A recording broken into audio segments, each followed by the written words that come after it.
I think, I don't know, more people are still joining. Maybe we'll give another couple of minutes before we start. Yeah.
I don't know, we will start now. Yeah.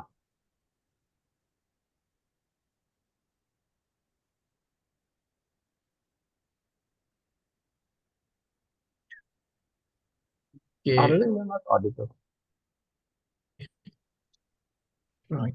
So, good evening, everyone. So, on behalf of CFA Society Sri Lanka, I would like to welcome you all for this webinar on an information session where we try to enlighten you on CFA program and then associated scholarships and financial support and the other candidate resources we could provide you for.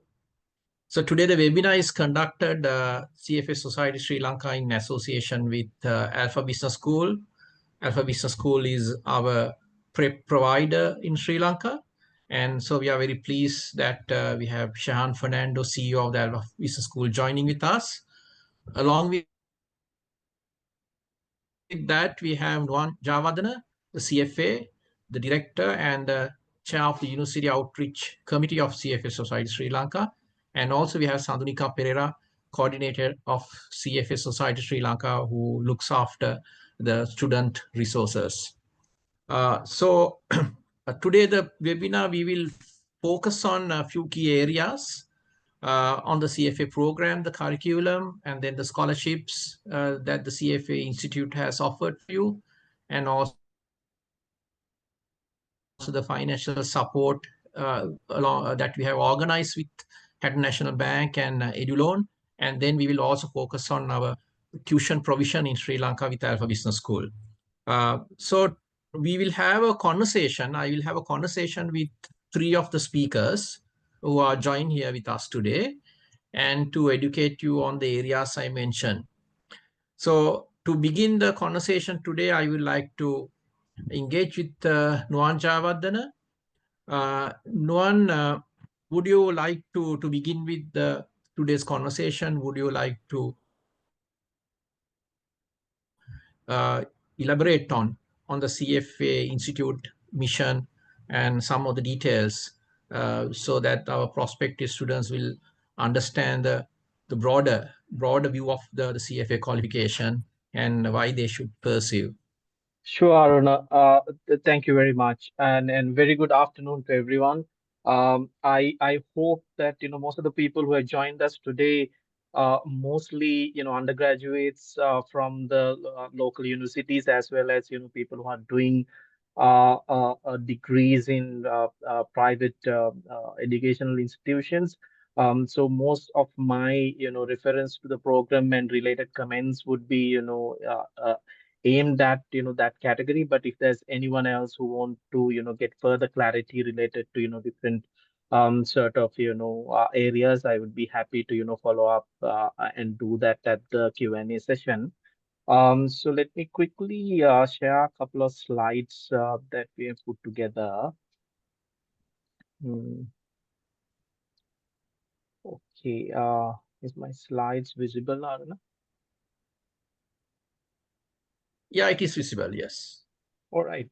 So, so CFA Institute is basically its mission is to lead the investment profession globally by promoting the highest standards of ethics, education, and professional excellence for the ultimate benefit of the society. Uh, in terms of the institute itself, the CFA Institute is a global non-for-profit organization. It is, in fact, the world's largest association of investment professionals. It is an industry leader uh, in promoting the highest standards of ethics, education, and professional excellence. It has a vast global network of members, including, us in Sri Lanka, uh, societies as well as, relationships with key financial organizations around the world. So CFA associates very closely with the regulators and other financial institutions and intermediaries across the world to ensure that the markets functions efficiently, and also the relevant partitioners in the markets are well up to date on relevant developments. So that's a quick introduction to the CFA mission. Thank you, Noan.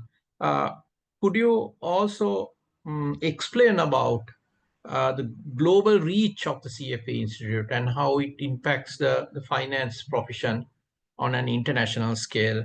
And also, also the other question I have is for you is that the CFA is always referred to as the gold standard. The CFA charter is often referred to as a gold standard in finance. Can you also tell us why that is and what it represents in the industry? So two questions for you. Absolutely. I don't know. Addressing your first question, yes, CFA is a true global qualification. Its origination, goes back to, US, where, the most of the modern financial market operations, began. I think, somewhere in 1968 or so is when, few professionals in the stock market in Boston figured that, that they need to do something in terms of, uplifting the quality and the standards of the professionals that operate in the market. So that was the initial, the origination of the program. So still a large number of members, as you can see here, in the right side is, in Americas, about 57% of the membership is, still there. And then 22% in EMEA, and then Asia Pacific represent about, 21% of the membership overall. But if you look at the candidate numbers, which shows, which is an indication about how things are going to be in the future, it's completely the other way around. So Asia Pacific basically, contributes the largest number in terms of the, candidates taking the CFA program. It's about, 83,000 at the moment. And then EMEA has about 35,000. And then Americas has about 41,000. Within Asia, China has been the predominant country in terms of producing number of candidates, but now India has overtaken that number with more and more relevance and importance placed on CFA as a global qualification. Similarly, we in Sri Lanka too see continuous growth in our CFA candidate numbers. So we have altogether roughly 160 local societies.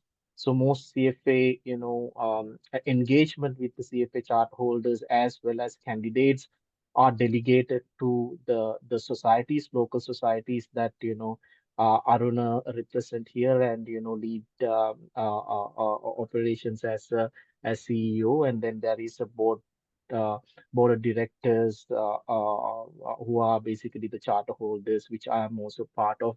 So the societies basically take the responsibility in terms of maintaining the engagement with the members, candidates, as well as with the regulators and other constituents in the market.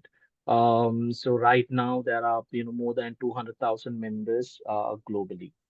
Uh, to answer the second question that Arun raised, it is CFA is considered as the gold standard of investment credentials. If you get the CFA qualification, you basically anywhere in the world that you go, it will be recognized uh, with no questions asked.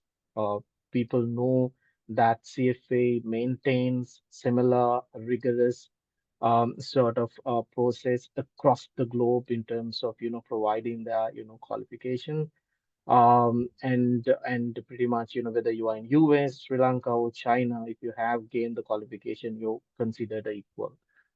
um, and then, as I said, it's held by more than 200,000 investment professionals working in more than 160 market. It's highly recognized by the regulatory bodies in many countries and regions. They consider it as a proxy for meeting certain licensing requirements. Those who know about financial markets would know that for you to be a investment advisor or a research analyst covering sell side research would require certain regulatory licensing. And in certain markets, including US, UK, the CFA qualification is considered as a proxy for that licensing. So you don't have to, get that license as well. There are also over 800 universities around the world that incorporate a CFA program curriculum into their degree program. That has helped Sri Lanka as well. We now have about 13 degree programs that have incorporated the CFA curriculum into their program and got the CFA recognition as a CFA affiliated degree program. It is, a truly a unmatched expertise given the rigorous curriculum that prepare you to basically complex investment decisions and clarity in navigating ethical issues, which are again very, very important for the successful functioning of financial markets. Anyone who get to the CFA, get to hold the CFA qualification, also have the privilege of joining the prestigious network of connected an exclusive group of outstanding investment professionals. CFA does a great job in terms of providing multiple opportunities for its members to connect not only within its society, for example, in Sri Lanka, but also connect with various other regional societies uh, uh, uh, uh, for you to keep yourself up to date, as well as for you to share some of the expertise you have. And it is a global passport. So as I said, it's recognized across the world. And it's if any one of you want to create a career that is globally relevant, whether you are to move to a different country, or you look to work for a global institute from Sri Lanka, having the CFA qualification is going to make a huge difference in your ability to do that. And it also provides a, a huge support in terms of career resources through multiple sort of avenues.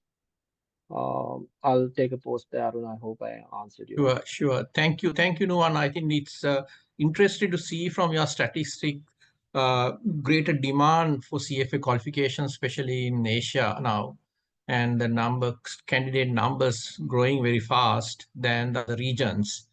Nuwan, as you know, there are a large number of employers who have employed CFA candidates and charter holders, um, what are the benefits you will see by employing a CFA charter holders so that our prospective students will understand well and the demand side of it of a CFA qualification? Absolutely, Aruna. I think, there are, multiple benefits of, employing a CFA charter holder. The main one being, broad set of skills for investment analysis and decision making that they possess. The mastery of the CFA curriculum basically, provide that level of, um, authority to the charter holders to go and operate in very challenging and dynamic markets. As you all know, as most of the students and the lecturers generally ask us whether CFA provides what you call exemptions for other programs. The fact that CFA doesn't provide exemptions for anything is also to ensure that anyone who gets the curriculum has properly gone through the curriculum, and they have really mastered it to earn that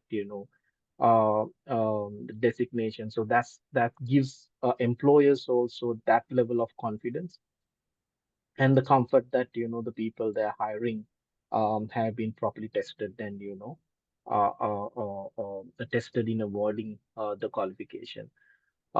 It helps you also gain the global perspective, which is absolutely important, especially if you are in a country like Sri Lanka, where we are interconnected with global markets, and for you to make a real impact and stand out in even in Sri Lankan context, it's important to have that global perspective. I mean, if you look at Sri Lankan capital market space or the stock market here, it has so much of room for improvement and growth, and that growth and improvement will come through bringing in that global perspective and expertise into our markets. So anyone who have done CFA will have that level of a perspective to sort of share.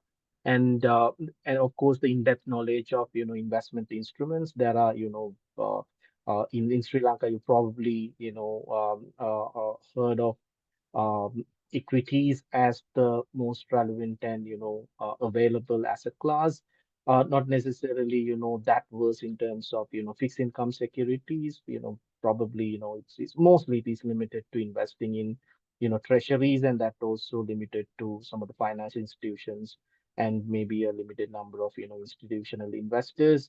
Whereas if you look at some of the developed markets like US or some of the European countries, the fixed income securities is highly traded, highly liquid, investment instrument. So, if you do CFA, you get to learn about how these, fixed income markets work, how these securities are basically valued, then how you basically combine that into your building a very comprehensive a portfolio. Similarly, derivatives, there are various forms of derivatives meant to basically help you secure or hedge your positions, but they themselves are considered as investment opportunities as well. So you get to learn about all that in detail and in depth. And it also basically foster a strong analytical abilities and skills throughout the process. It'll basically model you to look at or approach the program in a very analytical way. Everything that been presented in the core curriculum, as well as how the questions are designed. It's basically aimed at ensuring that you are not only learning the relevant skills, but also you are applying it to your own, and you are putting in your own critical thinking into basically coming up with the investment recommendation, which is the ultimate objective of the CFA qualification. Then of course trust and accountability, Thank you, as Nuwan. well as the Yes. relevance of the Uh, recommendation. Mm. yeah. Thanks for that explanation, benefits of being a CFA charter holder, how employers would recognize. I just want to divert a slightly the question. Probably, if you could share a success story of a CFA charter holder, so that our prospective students, before they start hearing about the CFA qualification, maybe some details of a success story will help them to understand the better. Would you like to talk about the Dihan Udugampala CFA? Absolutely, Aruna. I think, this is a slide that I always carry when I go speak to, especially the university students. This is a case study or example that all undergraduates should ideally, look up to.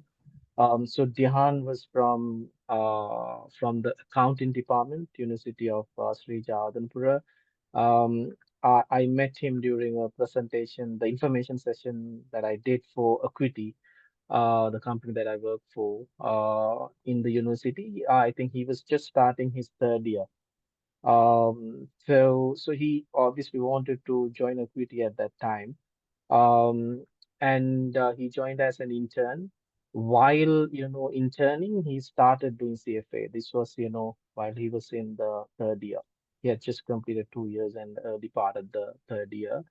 So he went on to complete the qualification within a record time, in 1 year and, 1 year and 8 months, of being, one of the fastest to do that, in Sri Lanka.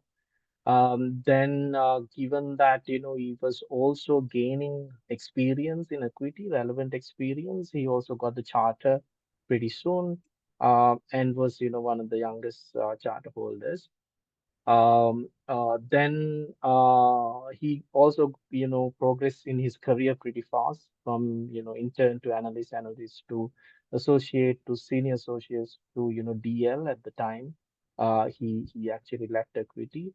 So he then, at the latter part, he wanted to do his master's. He got a full scholarship from Cambridge, UK.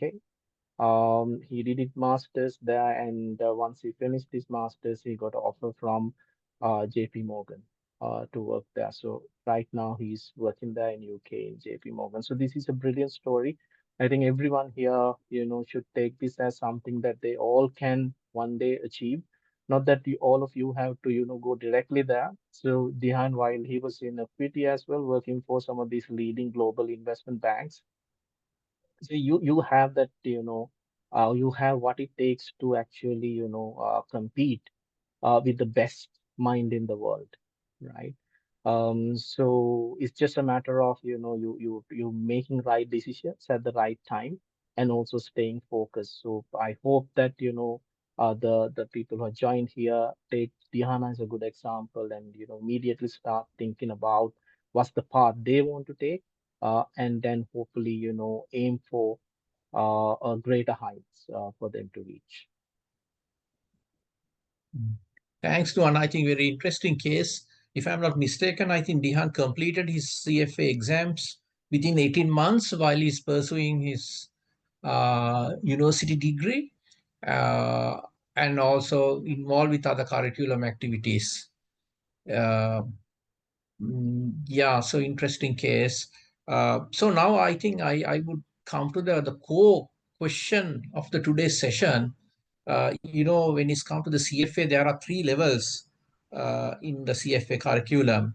Can you sort of take us through the structure of the CFA program and three levels and give a brief overview of the subjects covered?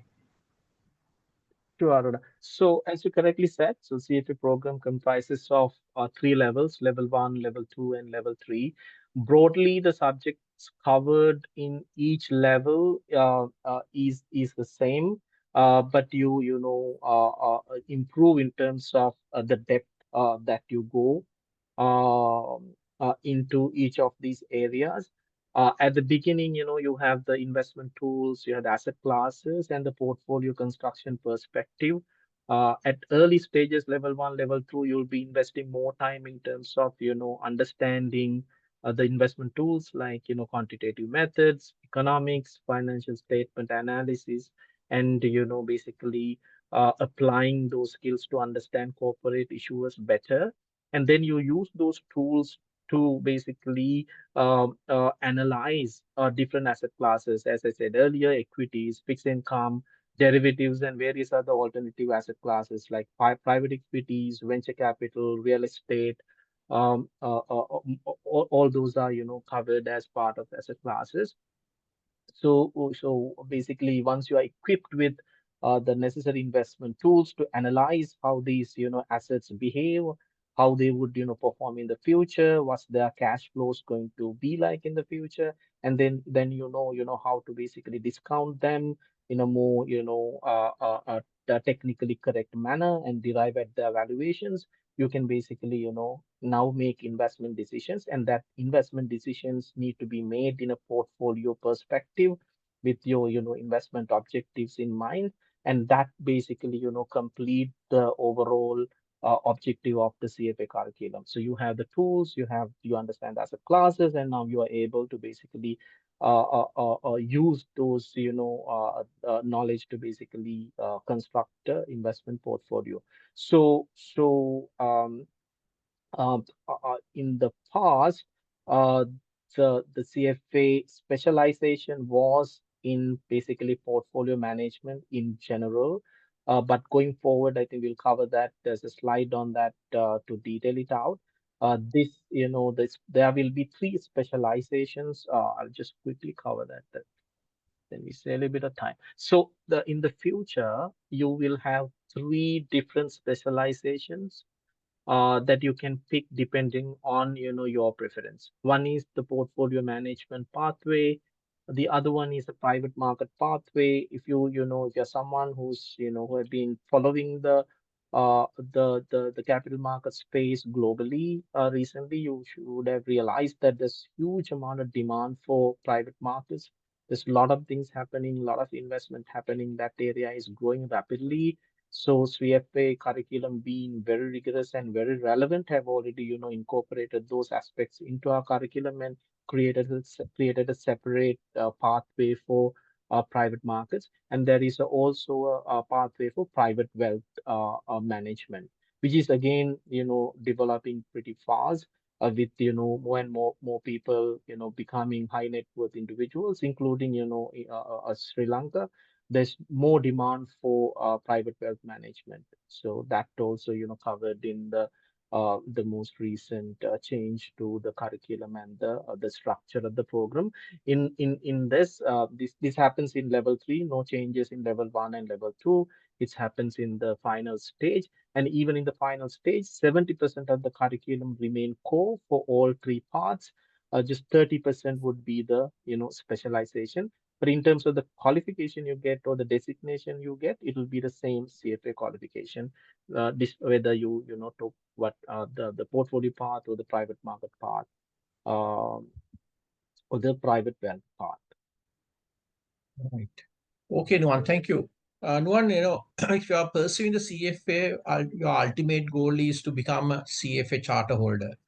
Can you elaborate on how to the path to become a charter CFA charter holder and also the eligibility criteria? Sure.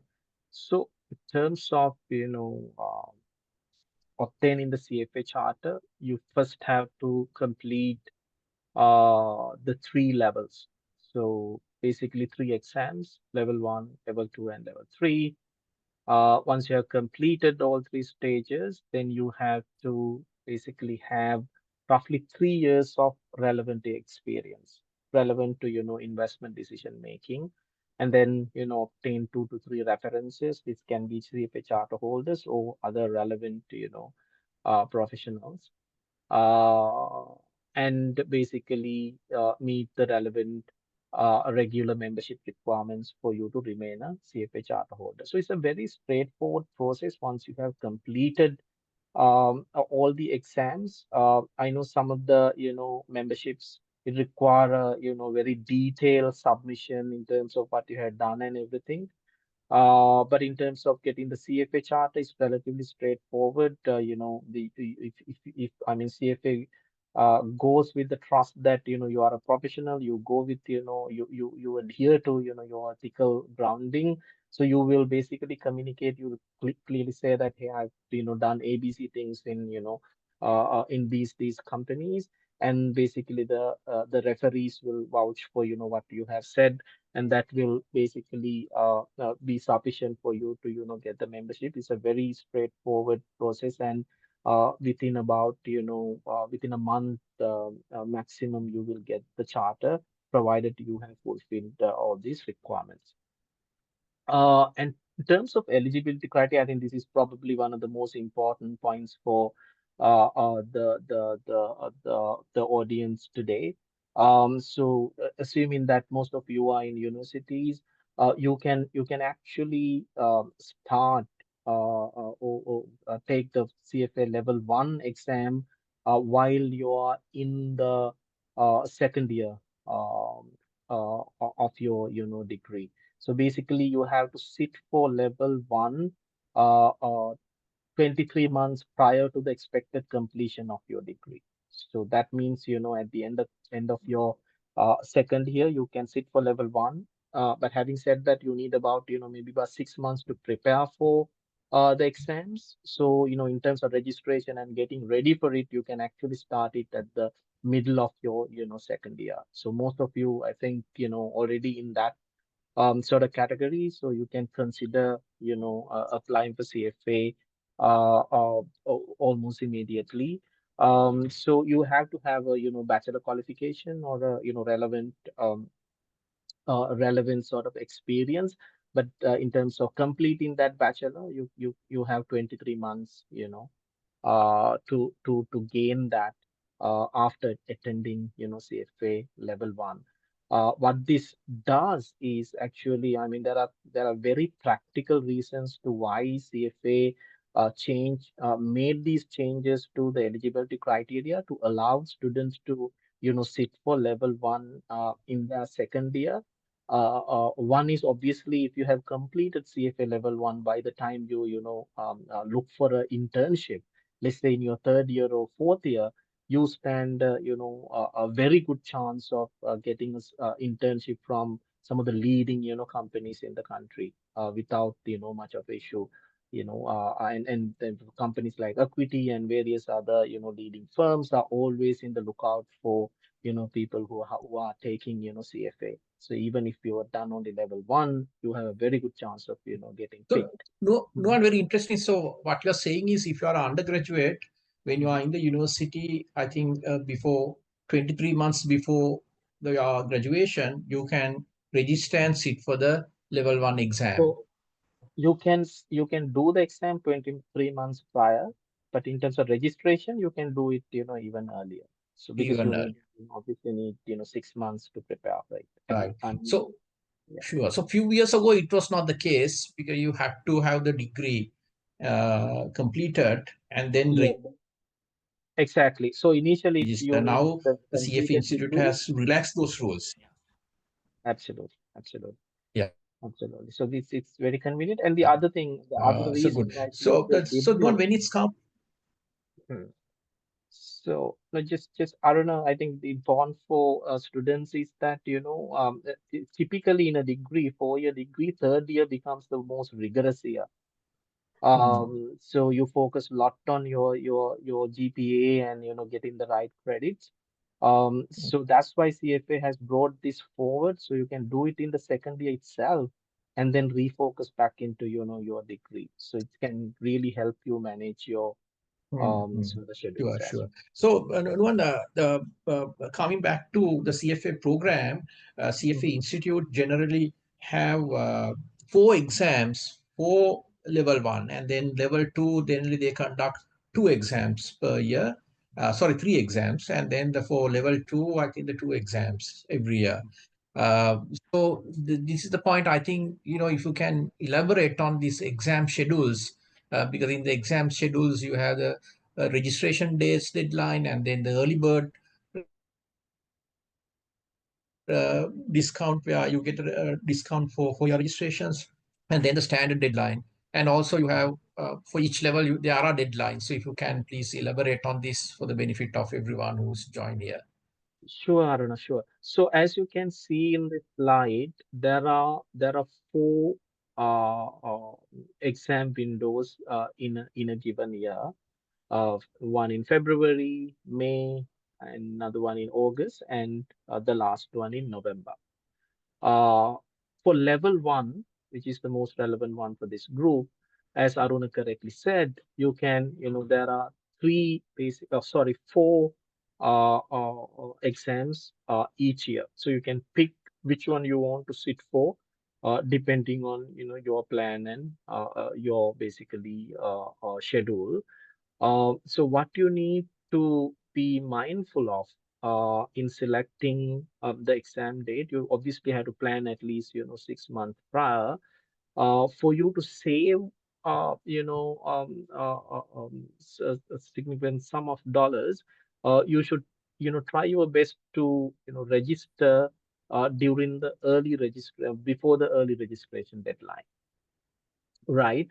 So you will see now for you we are in April now. So the most relevant exam would be the August 2025 exam. So you have time till 6th May 2025 to register for it, but this will still be the standard registration. So we'll show you the numbers later, but it will be paying slightly So, Anuan, when higher. you just to interrupt you, when you say standard registration, it means that you are not going to get the The- discount, which is $300 less. So you have to pay more for that. Exactly. So if you register for November exam, you have time till 9th of April, which is 6 more days. And you can basically get that early registration discount. And then Uh, you save $300. you save $300, if you register basically before 9th of April. Right? And similarly, you have, deadlines for level two and level three as well. But this is the schedule for, November 2020 up to, 2025, and then you have the 2026 February as well, which is not covered here, but you can go to the CFA website and see the relevant dates that you need to register for you to, get the early registration discount. Right. So, not very interesting. So, generally, CFA Institute advertises or the publish these dates 9 months before the exam. So, you could see for November 2025 exams, they have opened the registrations in February. So, provide you ample time for you to register and get ready for the exam is something that worthwhile to notice. Uh, so, we, from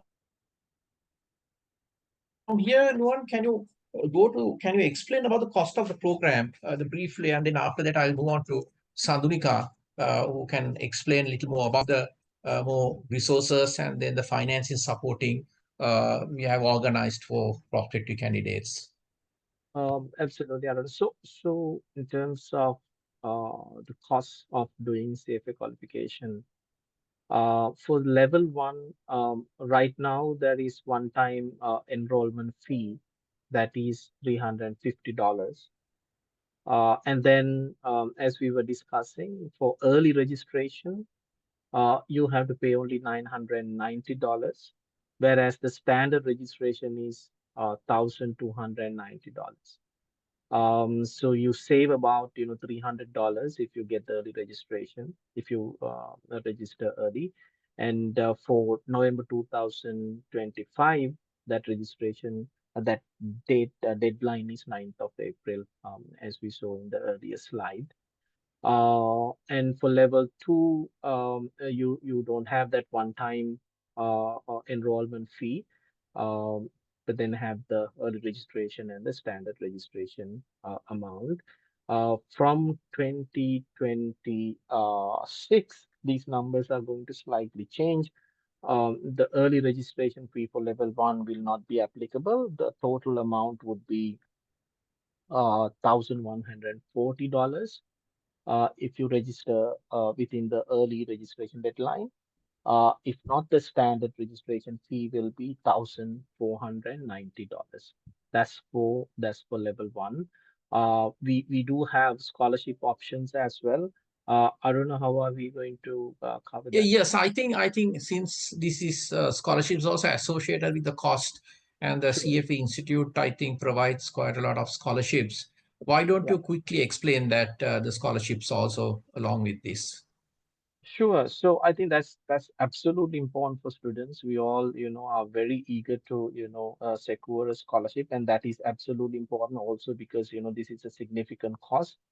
So the good news is that CFA offers, three forms of scholarships, and those are very significant, scholarship in terms of the amount that they offer, and in terms of basically you getting a scholarship. There's a very high chance if you apply for any of those scholarships.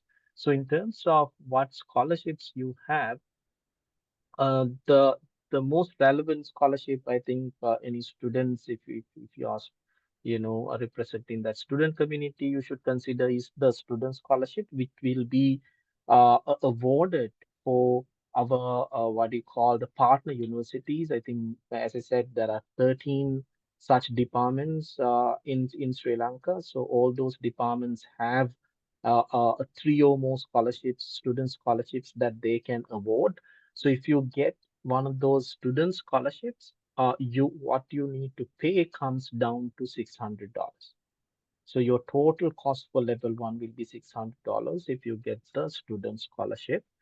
And the other scholarship that's available for student is the access scholarship, not just for students, for anyone applying. The how this scholarship is awarded is actually on a need basis.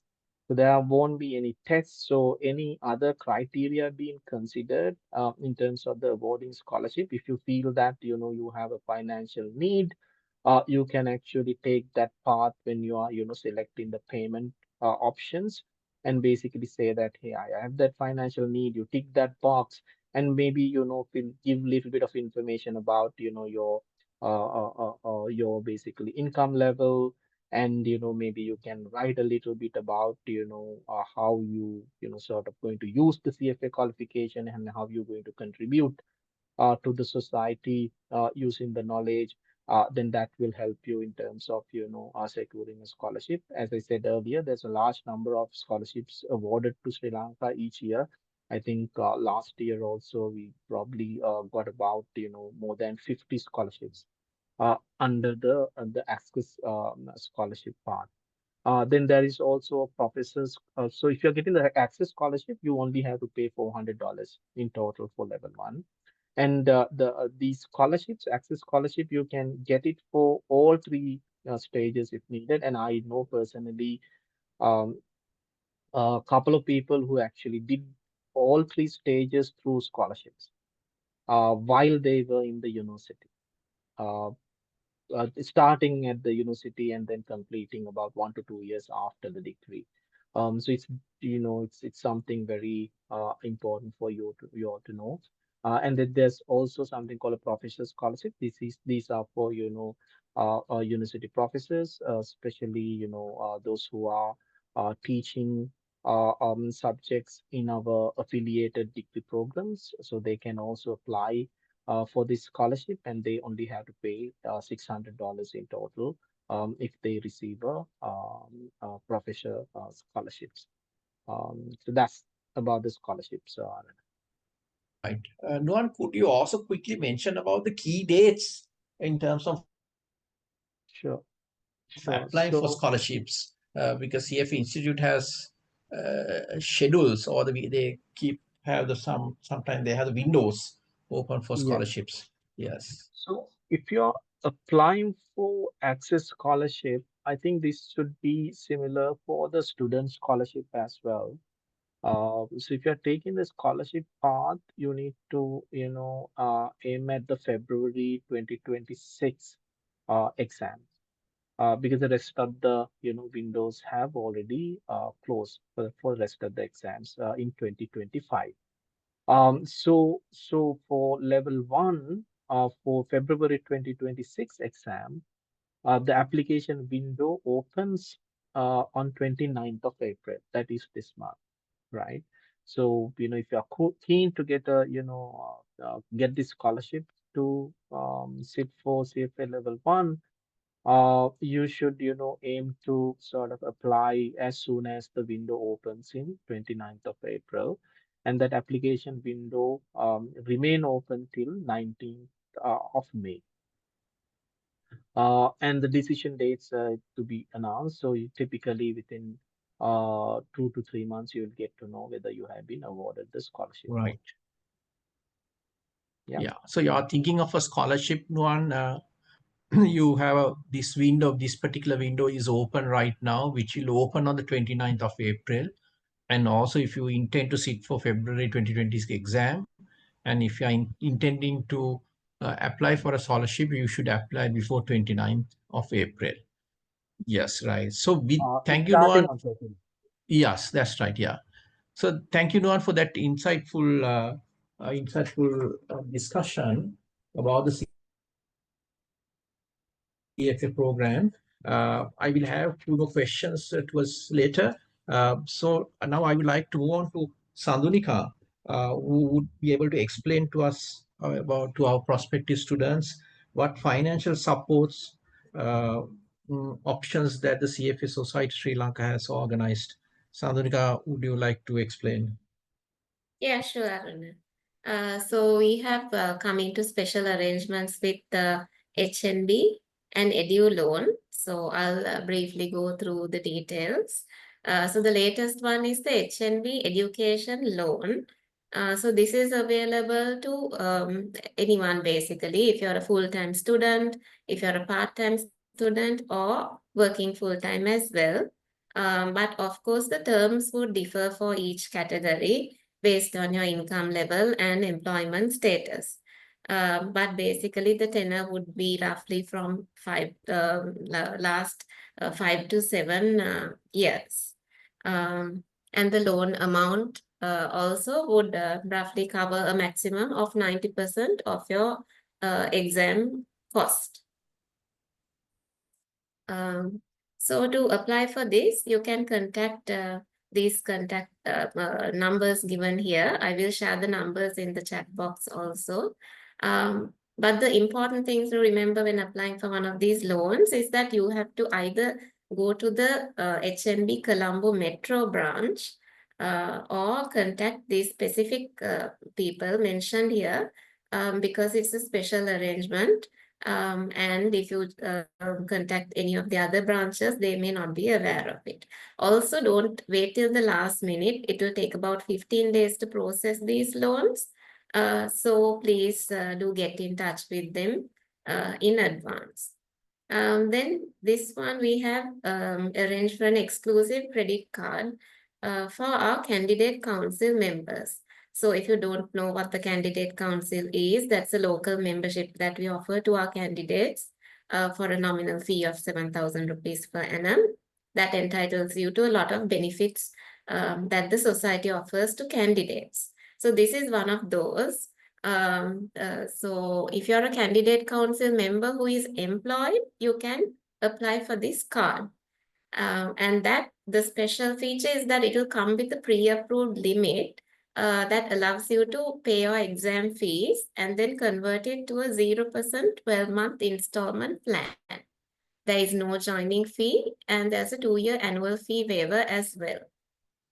For that also you have to contact Vinuki if you are a candidate council member or you like to join, you can join and then contact Vinuki from HNB.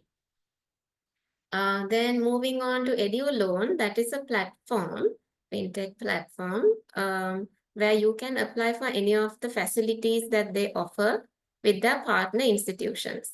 So they have partnered with Cargill's Bank, Commercial Bank, again HNB, and Sarvodaya Development Finance. So you can log on to eduloan.lk and apply for one of the funding solutions like a loan or a credit card facility from any of these partner institutions to fund your exam fees. For that also, please keep some adequate processing time, and please do explore these options. I will share the contact number for EduLoan also in the chat box later on. So, Sandrika, if you are an undergraduate or you are a working professional, these financing support is available for both parties from HNB. Yes, the loan is available, Aruna, but the credit card is for employed candidate council members because it comes with a pre-approved limit to cover the exam fees. Right. So I think if anyone is interested, they could contact HNB because they have two solutions. One is loan facility and another one is through a credit card facility. So with that, I would like to ask you whether you could explain to about what study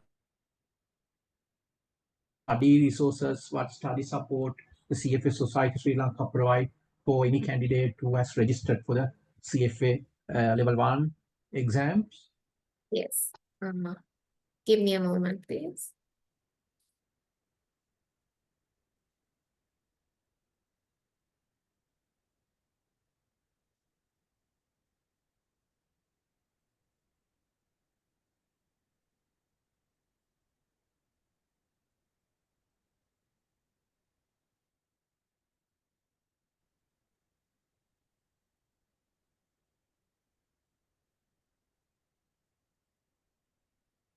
Sorry. So again, through the candidate council, we sorry. We have all arranged for discounts with prep providers in person, that is Alpha Business School, and online prep providers such as Kaplan, Schreser, Bloomberg. And those discounts are rather significant, going up to 85% discounts. And also we conduct master classes on certain select topics of the curriculum that are considered difficult areas. So candidate council members get access to those free of charge. And then we conduct CFA program information sessions from time to time. And we also have a video content library of past masterclass recordings. So CC members get access to that as well. And then we have a candidate WhatsApp group through which you can raise any concerns you have and get in touch with us and peers. So that is also something that we do to support candidates.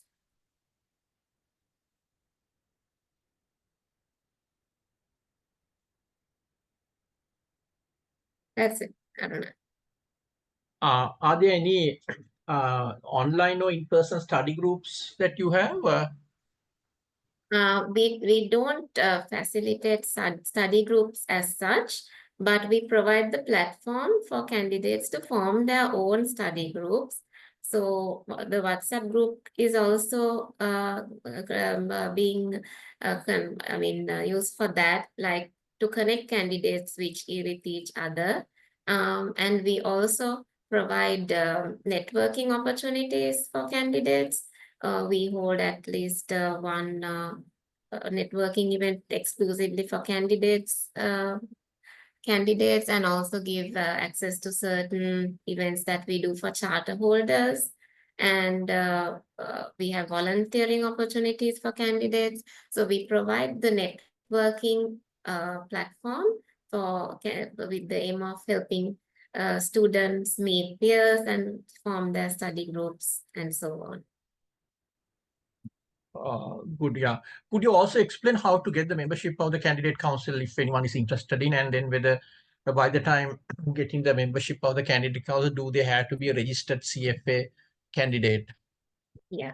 So both, if you are already a candidate, easy, you just have to pay the subscription fee. The link is on our website, Candidate Council page. So you can make the subscription fee payment and we will confirm your membership within a day or so. But if you have not yet registered, but you would like to make use of the funding solutions, for example, apply for a loan or credit card and you want to get this Candidate Council membership to do so, then you can drop me a mail saying you are interested in doing the program if you intend to register within 6 months, please confirm that and send me an email, and then you can go ahead and pay the subs to join the council. Right. Okay, excellent. Right. So thank you very much for those details. Now I move on to Alpha Business School. We have with us Shehan. Shehan, can you give us a brief overview of the Alpha Business School and the role that you play, especially for when it's come to the CFA level 1 as a provider in Sri Lanka, and what makes your CFA level 1 classes unique compared to any other self-study? Thanks, Aruna. Good afternoon, everyone. I hope everyone can hear me. We can hear you. Yes. So a little bit about Alpha Business School, if I'm to start off with. So Alpha Business School is the first and only prep provider for the CFA program in Sri Lanka. And we work closely in hand with the CFA Society Sri Lanka, and we are a CFA Society Sri Lanka candidate resource partner. So we started off operations a little more than 6 years ago. In our first year itself, we started teaching the CFA program. So we felt the need for a strong tuition provider to basically come in and do the teaching. And we had access to the expertise, and we decided we are going to start off this particular program. And now we moved into our, I believe it's our 11th batch, which we are going to start in the month of May, targeting exams in November. So we offer certain other programs as well. We offer ACCA, we offer a course on financial modeling, we offer CPA Australia, and there's another course on internal auditing as well, the CIA program, and a few certificate programs as well. So that's a little bit about our offering. CFA stands as the most prestigious qualification in terms of all of our offering, in terms of the most recognized, as mentioned previously, the gold standard in the finance industry. Our biggest strength is our lecture panel. Experienced, probably very experienced and qualified as well, who have been guiding our students throughout these years to make them successful in their examinations. Although CFA does not have any prizes which they award to the candidates sitting for exams, some of the other qualifications that we offer do, and our students have received those prizes as well. And another benefit that we offer to our students is the fact that we partnered with 10 plus employers, including certain organizations who are looking for CFA candidates as well. So while joining the classes at Alpha Business School, if potential opportunities arise, we pass them on to our candidates who can probably get their jobs through our employers as well. So this is brief about Alpha Business School.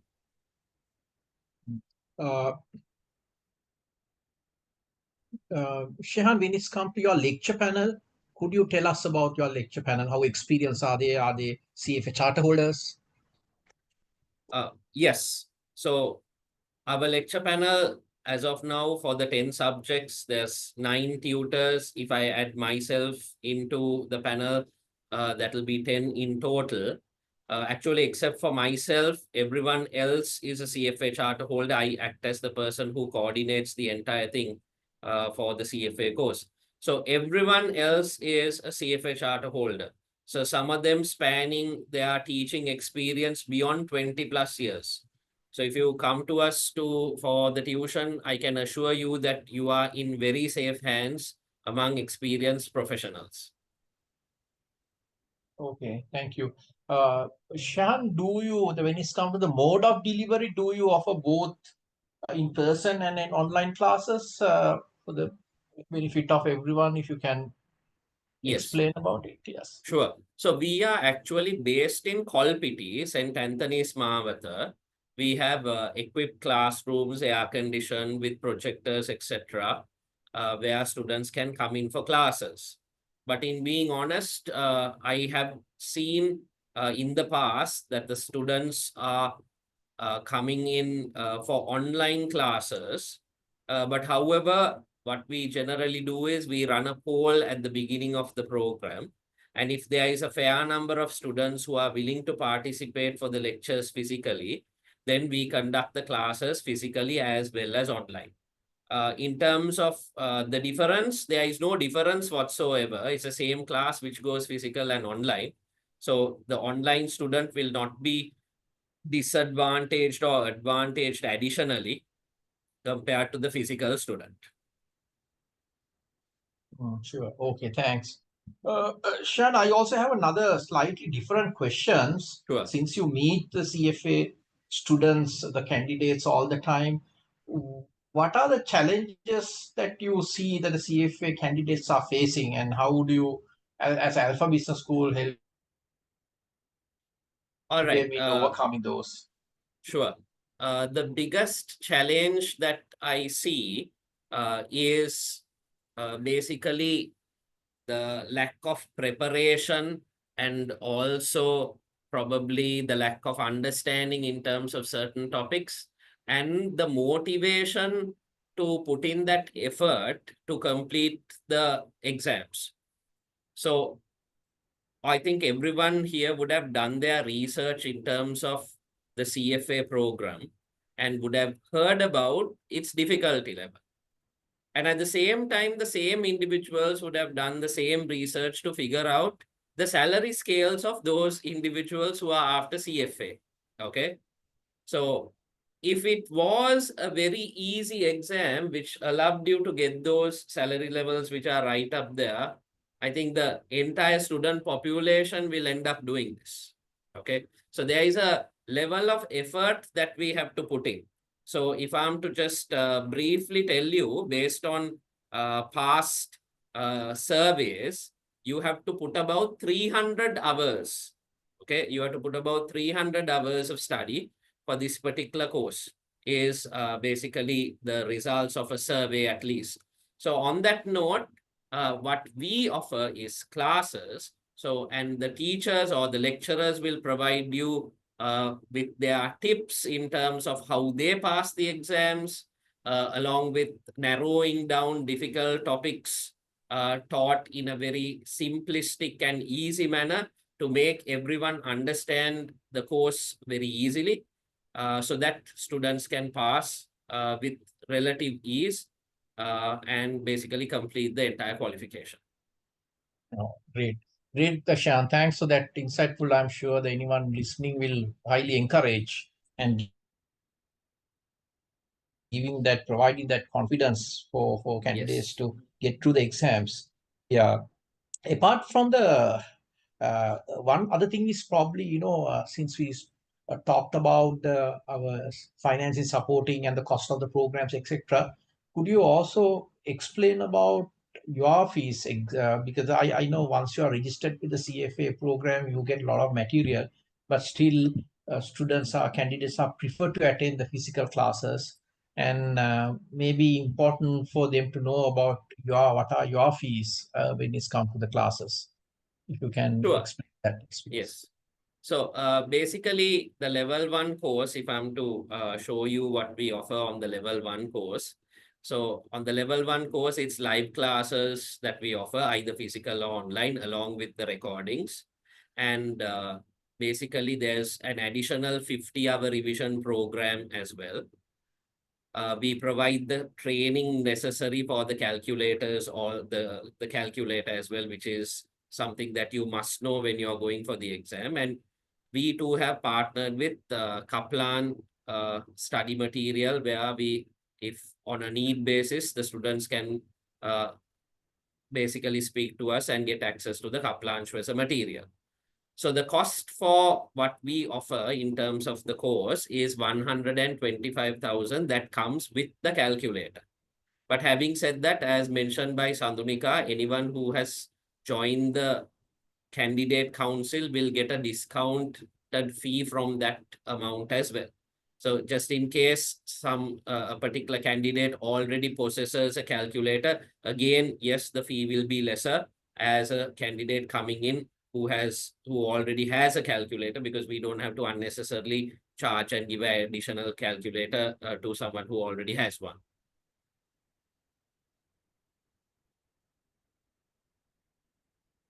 Aruna, is that clear to you? Yes, yeah, that's very clear. Thank you, Super. Shehan. As I know that you are also the Alpha Business School also tied up with HNB to provide some financing support for anyone Perfect. registering for candidates. If you Yes. can quickly Yes. explain that as well. Yeah, thank you so much for bringing that up. So I understand that financing a program of this nature can be a little difficult.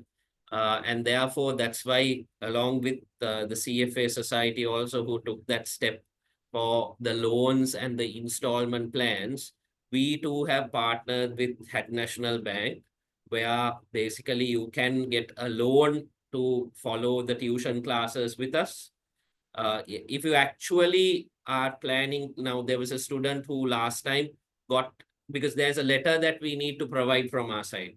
So we will provide the letter, and you can also speak to the society to get the necessary details for the exam fees and directly go to HNB and get one loan, which basically covers both.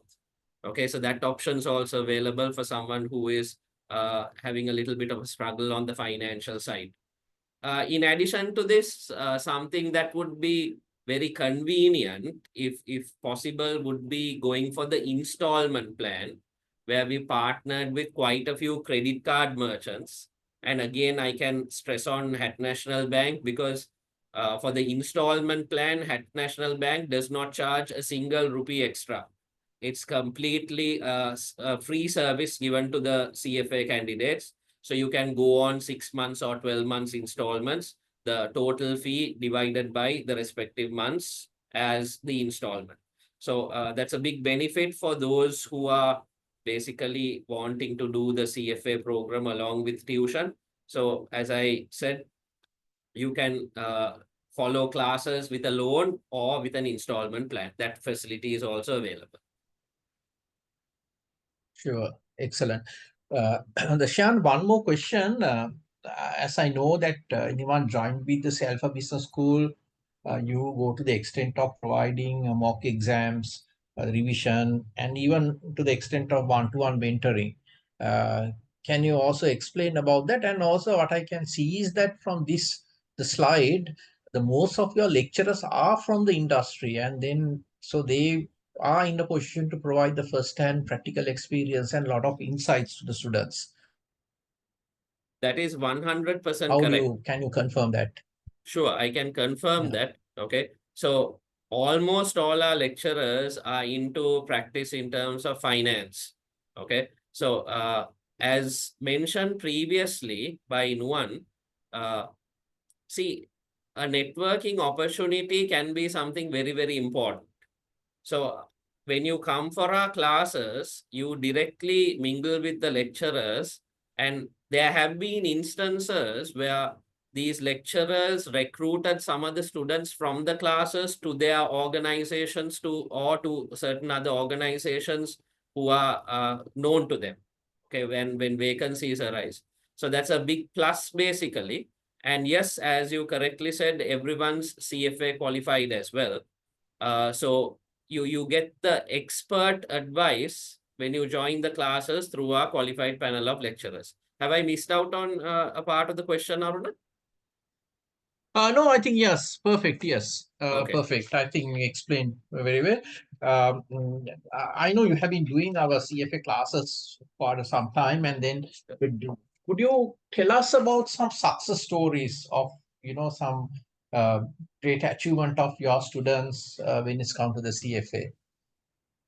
All right. So basically, let me reshare my screen a little bit. So these are some of the success stories of students who passed our CFA qualification. This is from our latest batch. I'm going from the latest batch to the older batches, just to let you know. So we conduct classes mainly for the level 1 program, and all of these students over a period of time have passed the level 1 program. So if you want to get into this detail, you can always log into our social media pages. I believe as university students, most of you are on LinkedIn, and at the same time we are on Facebook and Instagram as well. So all of these posts are available on socials, so you can basically take time to look at them, and these are all genuine feedback from students who have passed after following tuition classes with us. And Right. just to add on, I think this is something that a potential student will like to know. Okay. What is the pass rate of Alpha Business School in terms of those who are coming for classes? So we've Sure. shared this detail with the CFA Society Candidate Council as well. So based on the numbers that we have in our classes and those sitting for the examinations, based on the previous few batches, our pass rate has ranged between 70 and 75%. Okay, so we have a success rate of 70 to 75%, whereas I think the global pass rates are on for level 1 something like between 40 and 50. Okay, so that's I'm telling you that's the statistics Right. speaks for That's itself. excellent, Shyam. Yeah, thank Yeah, you, Arun. certainly, yeah. So thanks. So for the interest of time, maybe I'll take three more questions. Sure. Also, yeah, there are some questions in the chat box also. I'll coming back to our top employers. Nuan, would you be able to explain, shed some light of our top employers in Sri Lanka and globally, and why do you think that they employ our candidates and charter holders?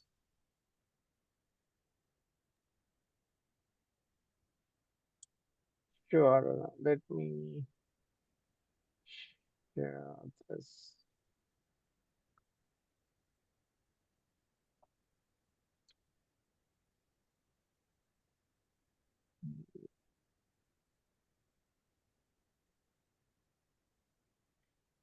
Are you able to see my screen? Yes. All right. Yes, can see, yes. Okay. So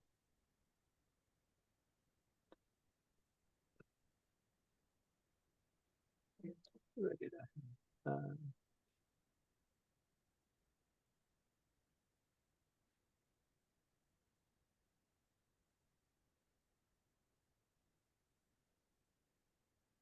Just give me a second. Okay. So here, before we move into the employers, uh, this is basically the different areas that CFA charter This holders is basically generally. type of the jobs.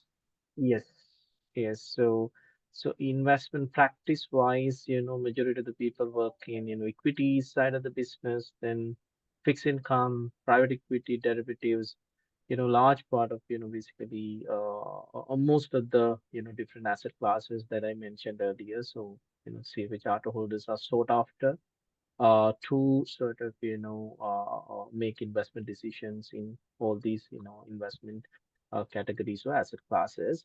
In terms of job role by title, most of the CFA charter holders are portfolio managers, managing various funds, equities, fixed income, alternatives, or multi-assets. Then you also have large number working as research analysts or investment analysts, both on the sell side as well as on the buy side. You also have consultants and corporate financial. So they don't necessarily, only work in what you call investment research and portfolio management side. There's a large number that works in, other part of the corporate world as well, including treasuries, finance functions, insurance sector, risks. related, jobs. So, this wide area of, job roles that they play, of course, within the overall, financial services sector. Mm, and then, so these basically, in Sri Lanka, the leading recruiters of CFA charter holders. So you can see here pretty much, all leading corporates in Sri Lanka. Anyone of you, in financial field of finance would love to come and work for, these firms. And the great thing is that, if you have, as I said earlier, even CFA level one, chances are that, any of these firms would, like to hire you at, any point in time. I generally say, when I go to speak to, students in universities to tell me if they know somebody even who have done CFA level one who doesn't have a job, because I will hire them immediately.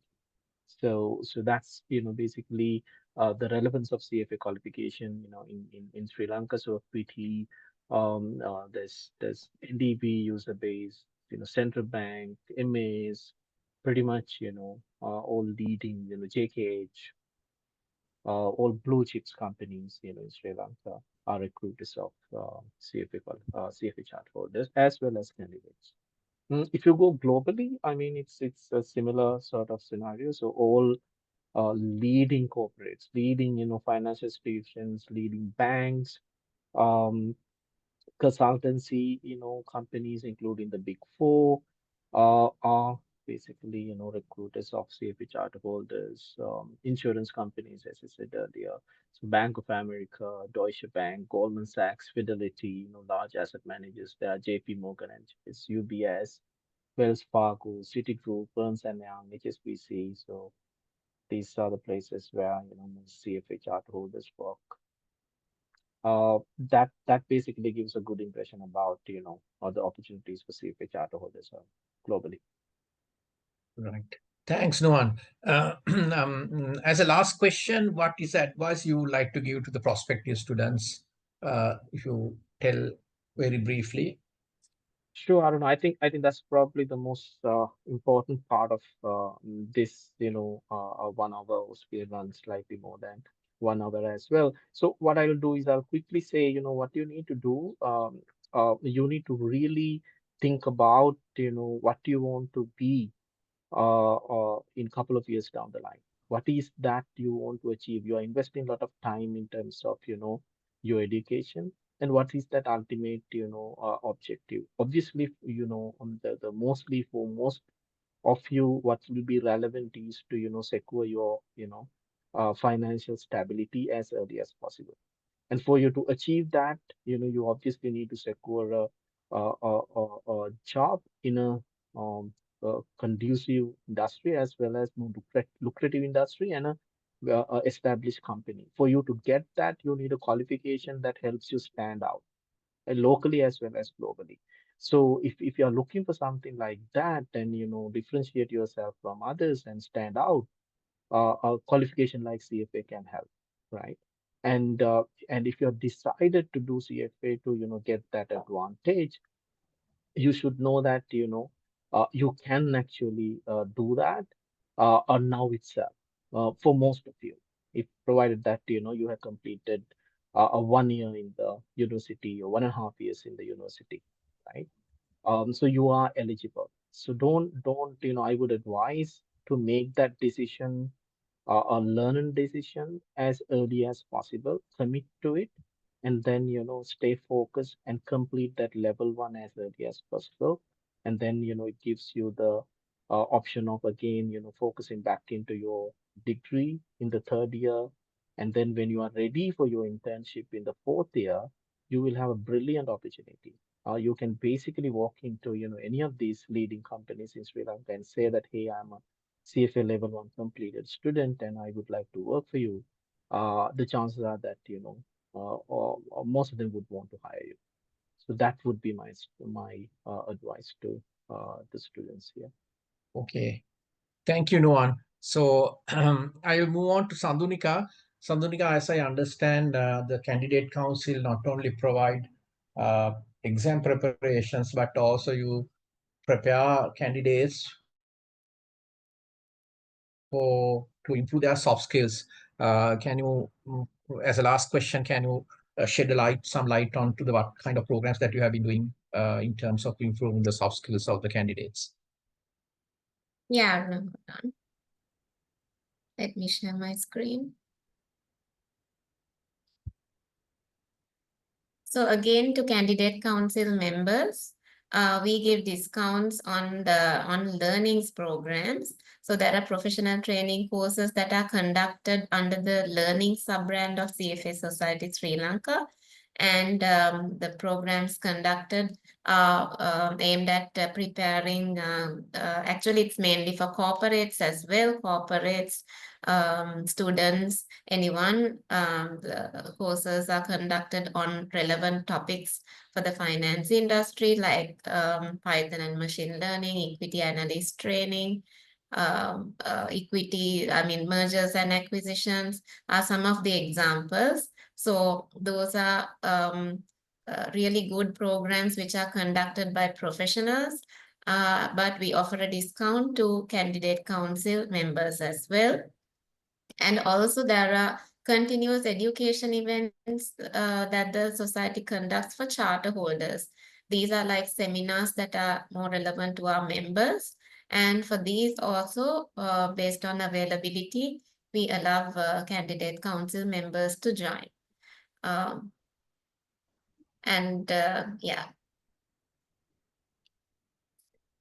Right. Thanks, Anurika. If anyone wants to contact you, would you put your contact number on the chat box so that they can get in touch with you in terms of getting the candidate council membership or any other details? Sure. So yeah, sure. With that, I'll move on to Shehan after the final question, and then maybe you could give your final advice as well. Sure. Could you talk about how you prepare the candidates not just for the CFA exams even, but in there are other ways that you prepare the students. Anything that you would like to add to it? Yeah, sure. So basically, if I'm to give you the entire roundup of what we do, we initially start off with the syllabus coverage, or just typing an answer to a student on the chat box as well. We start off with the initially with the syllabus coverage, and we finish the syllabus coverage in full. So now, for example, those who are sitting for exams in the month of May this year, we've already covered the syllabus.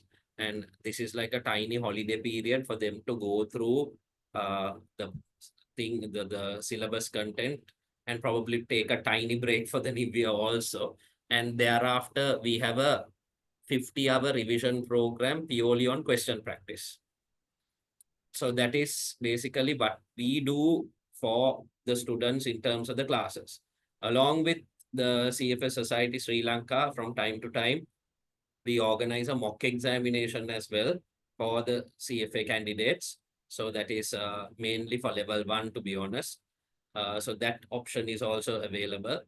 And the biggest plus in addition to this that you will get when you come for classes is you are able to connect with the tutors who have already passed this program, and who will share their valuable insights on what you need to do to pass this difficult exam, which people have followed. And you would have seen the comments which I showed you, which you can which you can also log into our socials and have a look in terms of the student testimonials. So they basically make difficult areas look relatively simple and straightforward based on the fact that they are experienced. And it's narrowed down in a very easy and understandable manner to the students.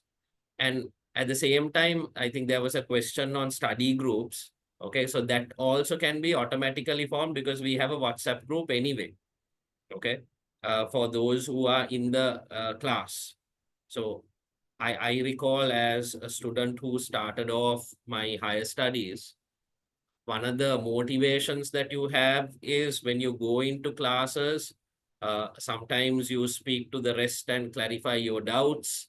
and that momentum automatically builds in for you to basically, if there's a particular feeling which you get when you're with a few people doing the exam together rather than trying to do it on your own.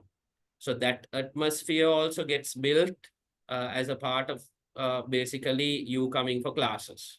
Okay, right.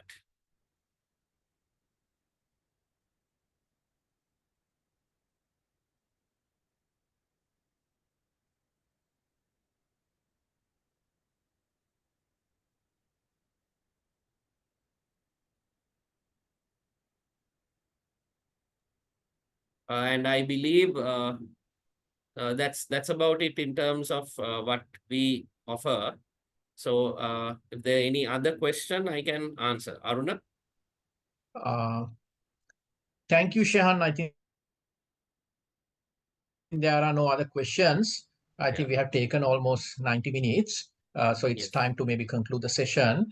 So I take this opportunity to thank all the prospective candidates who attended the program and staying with us. And I hope that we have given a good insight to the CFA program, the curriculum, about the practice models, the top employers, and then about the financing support we provide, candidate resources, and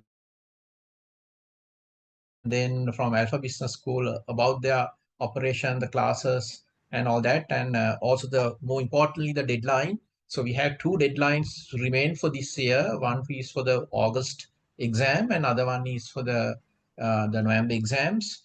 So November exam early bird registration, or rather February 26 early bird discounts is reaching, which is on the 9th of April. So if you are interested in pursuing the program, it's high time that you register.